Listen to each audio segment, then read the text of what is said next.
So all of the information in regards to the Nintendo Switch 2's CPU and GPU clock speeds, as well as the memory, just leaked. Like all of it just leaked supposedly 2 days before the reveal, because like I mentioned in the previous video, Nintendo is apparently going to be revealing the Nintendo Switch 2 on January 16th. It's currently January 14th as of the recording of this video. So to show the actual like TLDR of this thread that went ahead and talked about the entire like leaked specs and performance and all of that, basically in portable mode, this is actually incorrect. The CPU here is supposed to be here and the CPU here is supposed to be here. But anyway, the CPU is going to be running at 1100.8 megahertz in handheld mode.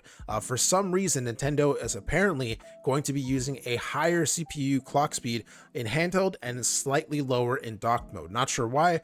But anyway, the CPU, yeah, it's going to be at 1100.8 megahertz. The GPU is the interesting part. It's going to be clocked in at 561 megahertz in handheld mode. This means that it's roughly going to be capable of 1.72 T-flops. This puts it somewhere in between a Steam Deck and a PS4. So it's going to be slightly more powerful than the Steam Deck on the GPU side of things, but slightly below the PlayStation 4 when it comes to the GPU side of things as well. The memory is going to be clocked in at 4,266 megahertz in handheld mode. That should give it a hypothetical memory bandwidth of 68.2 gigabytes per second. Very fast, especially compared to the Nintendo Switch 1. And then in the docked mode, again, this CPU part they put here is supposed to be here, but anyway, the CPU is going to be clocked in at 998 megahertz in docked mode. Not sure why Nintendo decided to underclock the CPU in docked mode compared to handheld. Not entirely sure why, to be completely honest, but apparently based off these leaks, that's what they're doing. The GPU is going to be clocked in at 1007.25 megahertz, which gives it a hypothetical performance of 3.09 T-flops. That puts it somewhere between like a PS4 Pro, not quite at the level of the Xbox Series S that has 4 T-flops, so it's not going to be quite there.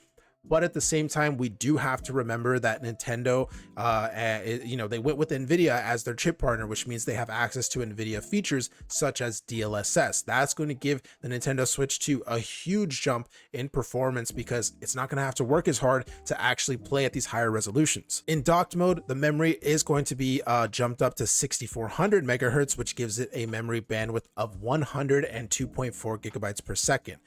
All in all, we can see a quick little breakdown here in one of the comments on this thread.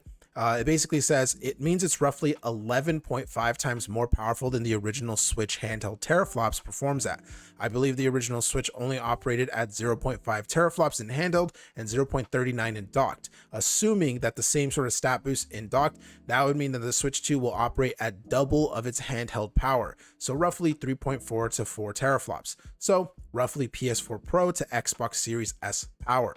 However, this does not factor in DLSS, which will allow it to be even more impressive than that. So yeah, it is a little bit hard to get an idea as to like what this means in regards to comparing the Switch 2 to other consoles, because at the end of the day, the Nintendo Switch is an ARM-based device, whereas some of these other devices like the Steam Deck are x86 devices.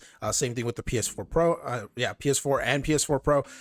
So those are more like PCs, whereas the Nintendo Switch and the Nintendo Switch 2 are more like a cell phone with that ARM processor.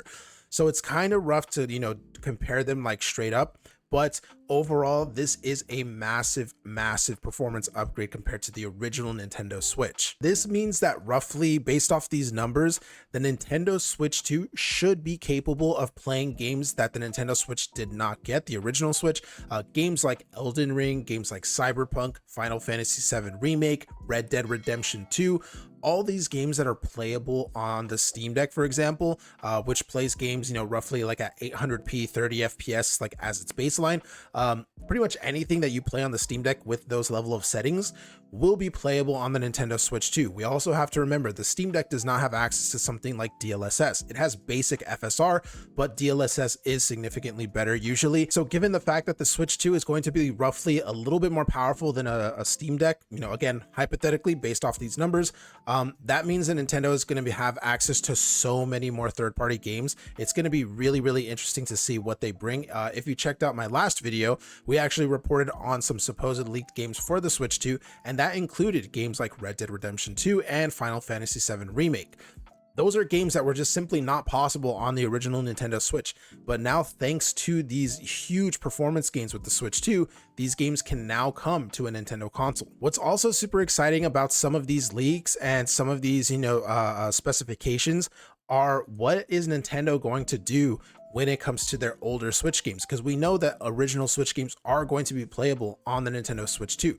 This opens up Nintendo to be able to go back and actually update a lot of their Switch games to run even better on Switch 2. This is something that we saw, for example, with the PlayStation 5, right? Sony, as well as third-party developers, when the PS5 came out, they went and updated their PS4 versions of games to take advantage of the PS5 hardware. So now those games ran at 60 FPS, or they went from 1080p to 4K, or things like that. Nintendo could hypothetically do the same thing with older Switch games. They can update games that couldn't quite hit 1080p to now hit 1080p. With games that were kind of struggling to even maintain a 30 FPS target, well, maybe Nintendo can go back and actually update them to hit 60 FPS now, right? There's a ton of games that could use that extra hardware with the Switch 2 to actually run better based off how they ran on the original Nintendo Switch. I also just made a video talking about that too, talking about some games like The Witcher 3, Batman Arkham Knight, The Outer Worlds. These games kind of struggled on the original Nintendo Switch, and the graphics aren't necessarily the best.